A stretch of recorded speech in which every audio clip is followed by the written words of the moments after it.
ओम आनंदमय,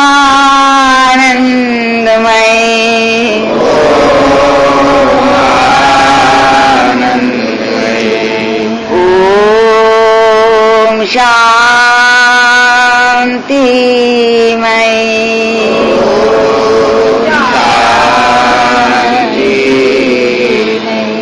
ओम आनंदमय, ओम शांतिमय।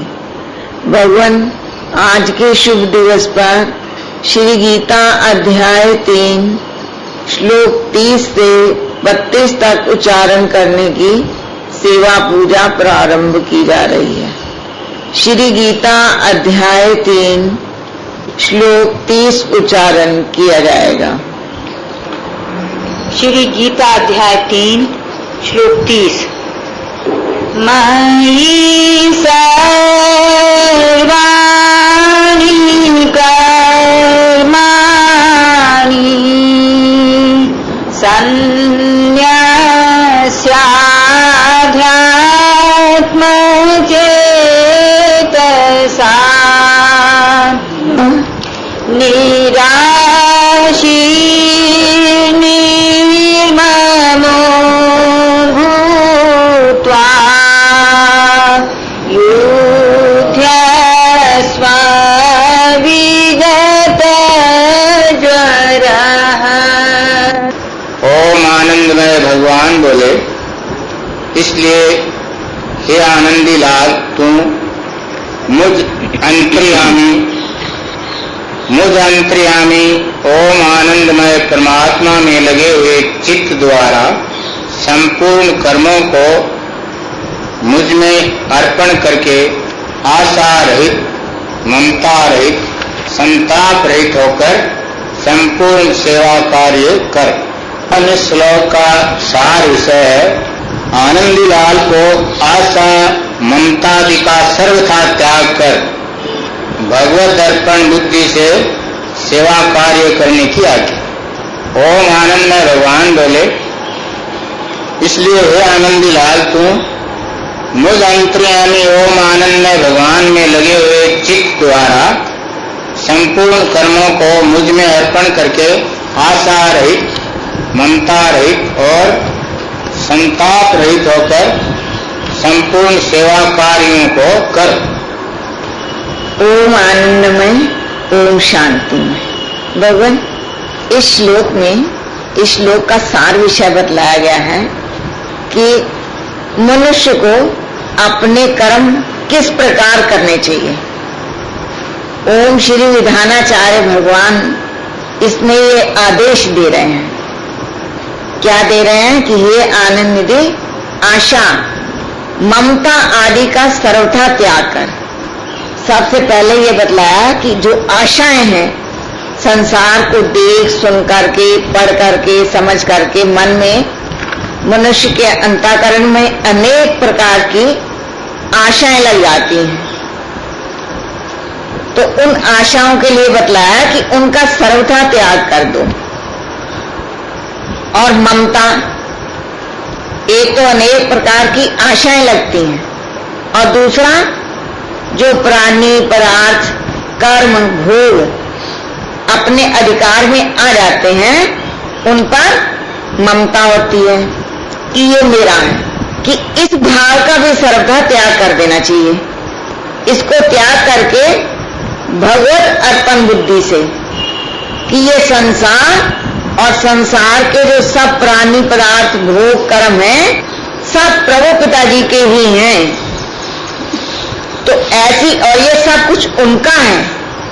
इस प्रकार भगवत अर्पण बुद्धि से युद्ध करने की आज्ञा। जहां पर ओम श्री विधानाचार्य भगवान आदेश दे रहे हैं, वहां उस समय युद्ध रूपी सेवा ही मुख्य थी।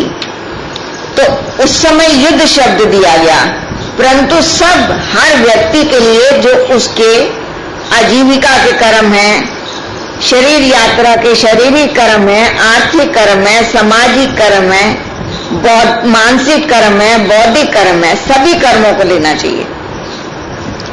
अपने सारे कर्म कैसे करने चाहिए ओम श्री विधानाचार्य भगवान ने आज्ञा दी है, एक तो आशा रहित होकर, दूसरा ममता रहित होकर, तीसरा बतलाया कि भगवत अर्पण बुद्धि से अपनी बुद्धि में निश्चय करते रहना चाहिए कि जो कुछ भी है सब प्रभु पिताजी का ही है और हम जो कुछ कर रहे हैं सब उन्हीं के लिए कर रहे हैं। तो ऐसी बुद्धि में ऐसी भावना करते हुए अपनी सारी सेवाएं मनुष्य को करनी चाहिए। ये इस श्लोक का सार विषय बतलाया है। और श्लोक में ओम श्री विधानाचार्य भगवान कह रहे हैं, इसलिए हे आनंद निधि, तो मुझ अंतर्यामी परमात्मा में लगे हुए चित्त द्वारा सबसे पहले तो ये बात बतलाई कि जो ओम आनंद में प्रभु पिताजी हैं वे सर्वज्ञ हैं, सर्वशक्तिमान हैं, सर्व समर्थवान हैं, असंभव को संभव करने वाले हैं। और इस ब्रह्म सृष्टि की रचना ओम आनंद में प्रभु पिताजी ने स्वयं ही की है। और इस ब्रह्म सृष्टि की रचना करते हुए उन्होंने मनुष्य का जो शरीर बनाया वे सब सृष्टि के प्राणियों में सर्वश्रेष्ठ है।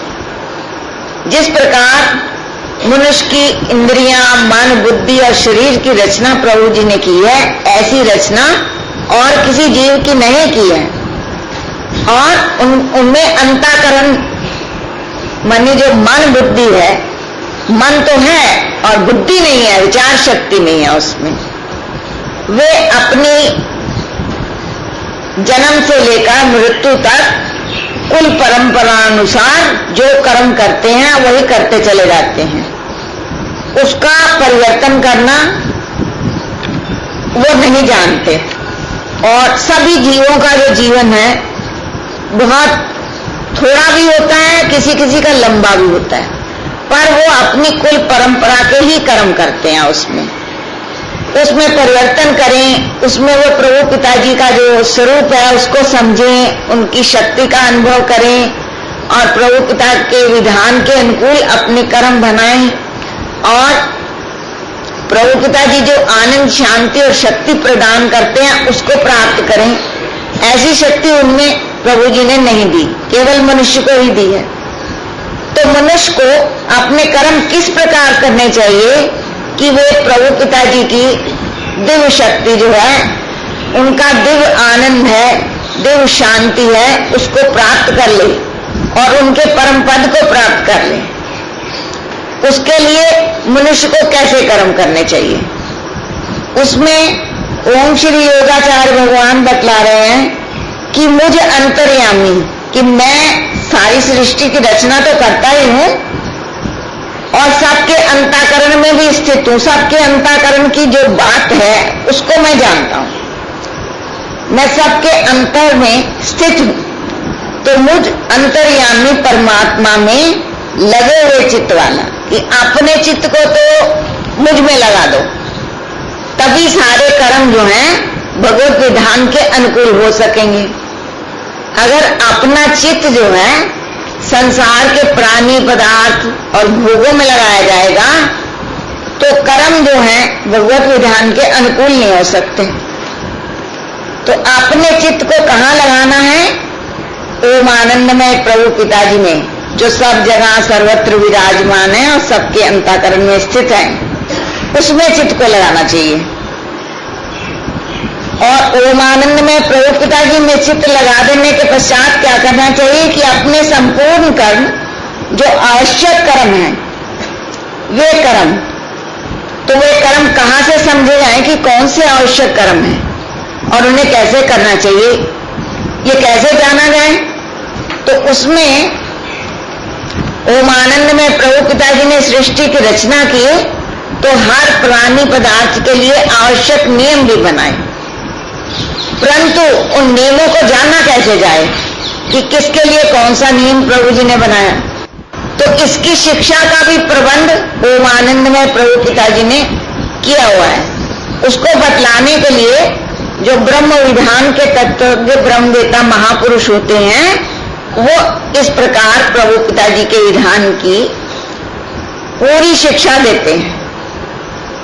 तो उनके आदेश के अनुसार उनकी आज्ञा के अनुसार कर्म करने से वो कर्म सारे भगवत विधान के अनुकूल हो जाते हैं। तो अब हम लोग उसको सरल विधि से कैसे जाने, उसके लिए शास्त्र प्रमाण है। श्री गीता शास्त्र जो है सब शास्त्रों का सार है, और गीता का सार है श्री विश्व शांति ग्रंथ। तो अपने कर्म किस प्रकार करें, क्या करना और क्या नहीं करना, इसका जितना सरल और सुगम साधन हमें श्री विश्व शांति भाग 1 के मानसिक चिकित्सा नामक लेख में और ग्रहण त्याग में मिलता है, इतना और दूसरे किसी शास्त्र में एक ही स्थान पर नहीं मिल सकेगा। और जो दैनिक प्रार्थना के 21 मंत्र उच्चारण किए जाते हैं, उसमें भी सूक्ष्म रूप से ग्रहण त्याग का ही तत्व प्रकाशित है कि क्या करना और क्या नहीं करना। तो ओमानंद में प्रभु पिता जी के विधान के अनुकूल कर्म कौन से हैं, प्रतिकूल कौन से हैं, इनको जानने के लिए श्री विश्व शांति आदि ग्रंथों का श्रद्धा भक्ति और प्रेम पूर्वक पाठ स्वयं करना चाहिए और दूसरों को भी करवाते रहना चाहिए, जिससे कि औरों को भी इसका ज्ञान मिलता रहे कि कर्म किस प्रकार करने चाहिए। उसमें मुख्य चीज ओम श्री विधानाचार्य भगवान ये बतला रहे हैं कि मुझ अंतर्यामी परमात्मा में लगे हुए चित्त द्वारा संपूर्ण कर्मों को मुझ में अर्पण करके अपने चित्त को ओमानंद में भगवान में लगा दे। हाथ से में काम करते चलते फिरते उठते बैठते सोते जागते योग सिद्ध महामंत्र ओम आनंदमय ओम शांतिमय इसका जप करते रहें। अब इसमें यह प्रश्न होता है कि चित्त हाथ में भगवान में कैसे लगे, वो तो कहीं का कहीं भाग जाता है, पता ही नहीं चलता। जब टटोल के देखा जाए तो मन पता नहीं कहाँ का कहाँ विचरण करता है, भगवान तो कहीं छुप जाते हैं और वो कहीं भागता फिरता है। तो इसके लिए मन को ओम आनंद में भगवान में लगाने के लिए भी एक विशेष शक्ति की आवश्यकता होती है, और वह शक्ति भी प्राप्त होती है जो समाधि मग्न ब्रह्मवेत्ता महापुरुष है उनके द्वारा। उनका बतलाया हुआ जो योग सिद्ध महामंत्र है वही चित्त को खींचता है और ओम आनंद में प्रभु पिताजी में लगाता है, उसमें स्थिर करता है। इसके बिना मन को एकाग्र करने का दूसरा कोई साधन नहीं है। तो इसको मन को एकाग्र करने के लिए, परमात्मा में लगाने के लिए, मन को जीतने के लिए जो ब्रह्मवेताओं ने योग सिद्ध महामंत्र बतलाया है उसका जप करना परम आवश्यक है। हर समय बार बार मन को एकाग्र करके संसार से खींच करके उसको ओम आनंद में प्रभु पिताजी के स्वरूप में लगाते रहना चाहिए। उससे क्या होगा, उसके प्रभाव से प्रभु पिताजी के विधान के अनुकूल कर्म करने के लिए शक्ति प्राप्त होगी और प्रतिकूल कर्मों को त्यागने की शक्ति मिलेगी। तो इस प्रकार अपने चित्त को ओम आनंद में प्रभु पिताजी में लगा करके अपने संपूर्ण कर्म जो आवश्यक कर्म है, राशि तामसी कर्म नहीं, जो श्रेष्ठ कर्म है, सात्विक कर्म है, उन कर्मों को मुझ में अर्पण करके कि वो सात्विक श्रेष्ठ कर्म किए जाएं, तो उसमें भी कोई अहम भावना न रखी जाए। यही भावना रखी जाए कि हम प्रभु पिताजी के लिए ही ये कर्म कर रहे हैं, और कि दूसरी कोई आशा न रखी जाए। आशा रहे मन में, और कोई आशा न रखे कि हमें तो प्रभु पिताजी से जो आनंद शांति शक्ति मिलती है, जो पद मिलता है, हमें तो उसी को प्राप्त करना है। इसके अतिरिक्त और कोई आशा अपने मन में नहीं रखनी चाहिए। ममता रहित बिना आशा रखे भी हम कर्म करेंगे तो हमें कुछ ना कुछ संसार की जो संपत्ति है वो प्राप्त होगी। जो 14 कर्म है, कर्म फल है, कुछ ना कुछ रूप में हमें प्राप्त होंगे। तो जो प्राप्त हो उनमें ममता रहित, उसमें ममता न कर ले कि ये मेरा है, कि ये भी भगवान का ही है। अपने कर्म भी जो करे उसको भी समझे मैं भगवान के लिए कर रहा हूं, और जो कुछ उनके फल स्वरूप में प्राप्त हो उसको भी, उसी के ऊपर भी ममता न रखे कि मेरा, वो भी समझे कि ये भी भगवान का है। और संताप रहित ओम आनंद में प्रभु पिताजी के विधान के अनुकूल कर्म किए और उसके फल स्वरूप हमें 14 कर्म फलों में कुछ ना कुछ अंश प्राप्त हुआ, उसमें भी हमने ममता नहीं रखनी है कि नहीं जो कुछ मिला है ये सब प्रभु पिताजी का है, उन्हीं का है। और संताप रहे, वो जो 14 कर्म फल प्राप्त होंगे वो सदा रहने वाली वस्तु है ही नहीं, वो अधूरे रहेंगे, जितने चाहिए उतने तो मिलेंगे नहीं, और जो मिले हैं वो चलायमान होंगे और नष्ट होंगे। जब वे चलायमान हो जाएं या नष्ट हो जाएं तो उनमें संताप रहित रहना, उसमें संताप ना करे, यही करे कि ये तो प्रभु पिताजी की कृपा से मिले हैं, उन्हीं के हैं, और वापस ले लिए प्रभु पिताजी ने, नष्ट हो गए तो ये उन्हीं की संपत्ति है। तो संताप रहित होकर युद्ध कर, मानी अपनी सेवा कर, जो अपने नियत सेवाएं हैं, शारीरिक, आर्थिक, सामाजिक, मानसिक, भौतिक, उन सब सेवा कार्यों को इस विधि से कर। तो इससे क्या लाभ होगा? सब लोग कर्म कर रहे हैं, अपनी अपनी ज्ञान शक्ति के अनुसार कर रहे हैं, और वह समझते हैं कि हम तो ठीक ही कर रहे हैं। बहुत से लोग समझते हैं कि हम ठीक कर रहे हैं, और बहुत से लोग समझते हैं कि इसके सिवाय तो और कोई अच्छा कर्म ही नहीं है, हम सबसे ठीक कर रहे हैं। ऐसी धारणा, ऐसी भावना हर मनुष्यों के अंदर बचपन से ही बन जाती है। तो प्रभु पिताजी बतलाते हैं, ओम श्री विधानाचार्य भगवान यहाँ गीता में बतला रहे हैं कि आगे 31वें श्लोक में ये समझाएंगे कि जो मैंने विधि बतलाई है, इस विधि से कर्म करने से आपको क्या लाभ होगा। तो उस विधि का जो लाभ है, इस विधि का जो लाभ है, उसको समझने के लिए आगे 31वां श्लोक उच्चारण किया जा रहा है। बोलो श्री आनंदमय